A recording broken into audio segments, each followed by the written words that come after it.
కేసీఆర్ అన్న కొడుకు కన్నారావుపై భూ కబ్జా కేసు 38 మంది బీఆర్ఎస్ నేతలపై కూడా పోలీసుల అదుపులో 5 పరారీలో కన్నారావు మిగతా వాళ్ళు 150 మంది దుండగులు జేసీబీతో వచ్చి 2 ఎకరాల ల్యాండ్ కబ్జాకు ప్రయత్నించారని బాధితుడి ఫిర్యాదు.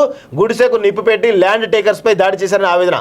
అటెంప్ట్ టు మర్డర్ కేసు కూడా ఫైల్ చేసిన పోలీసులు. బెంగళూరులో కన్నారావు ఉన్నట్లు గుర్తింపు, త్వరలో అరెస్ట్ అంటూ ఒకరిని చూస్తా ఉన్నాం.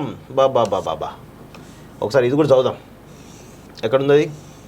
యా, బీఆర్ఎస్ చీఫ్ మాజీ సీఎం కేసీఆర్ అన్న కొడుకు కల్వకుంట్ల తేజేశ్వరరావు అలియాస్ కన్నారావుపై రంగారెడ్డి జిల్లా ఆదిబట్లలో అటెంప్ట్ మర్డర్ భూ కబ్జా కేసు నమోదయ్యాయి. కన్నారావుతో పాటు ఆయన అనుచరులు పలువురు బీఆర్ఎస్ నాయకులపై కూడా కేసులు ఫైల్ అయ్యాయి. రంగారెడ్డి జిల్లా అబ్దుల్లాపూర్ మెట్ మండలం మన్నెగూడ సర్వే నెంబర్ 32లో ఓఆర్ఎస్ ప్రాజెక్ట్ సంస్థకు చెందిన 2 ఎకరాల ప్రైవేట్ భూమిని కబ్జా చేసేందుకు కల్వకుంట్ల కన్నారావు గ్యాంగ్ ప్రయత్నించిందని సంస్థ డైరెక్టర్ బండోజు శ్రీనివాస్ ఇచ్చిన ఫిర్యాదు మేరకు పోలీసులు ఎఫ్ఐఆర్ నమోదు చేశారు.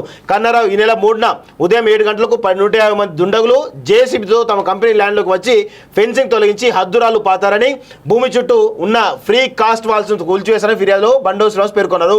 అదేవిధంగా ఆ భూమిలోని గుడిసెకు నిప్పేటి కాల్చారని, అక్కడ ఉన్న ల్యాండ్ టేకర్స్పై దాడికి దిగారని తెలిపారు. శ్రీనివాస్ ఫిర్యాదు మేరకు కన్నారావుతో పాటు 38 మంది బీఆర్ఎస్ నాయకులపై ఐపీ సెక్షన్లపైన కింద పోలీసులు కేసు నమోదు చేశారు. జేసీబీ డ్రైవర్, ఓనర్తో పాటు 5గురిని రిమాండ్ చేసినట్లు పోలీసులు పేర్కొన్నారు. కన్నారావుతో పాటు జక్కిడి సురేందర్ రెడ్డి, హరినాథ్ తదితరులు పరారీలో ఉన్నారని, వారి కోసం ఇబ్రాహీంపట్నం ఏసీపీ రాజు ఆధ్వర్యంలో 12 మందితో 3 టీంలు గాలిస్తున్నారని వెల్లడించారు. ప్రస్తుతం బెంగళూరులో కన్నారావు ఉన్నట్లుగా పోలీసులు గుర్తించినట్టు తెలిసింది.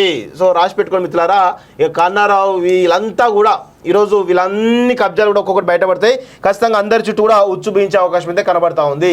అసలు అధికారం పోయిన తర్వాత కూడా ఇంకా భూములు కబ్జా చేస్తా అంటే ఎవరుకుంటారంటే ఖచ్చితంగా దానిపైన తీవ్రమైన చర్యలు ఉండే అవకాశం అయితే కనబడతా ఉంది.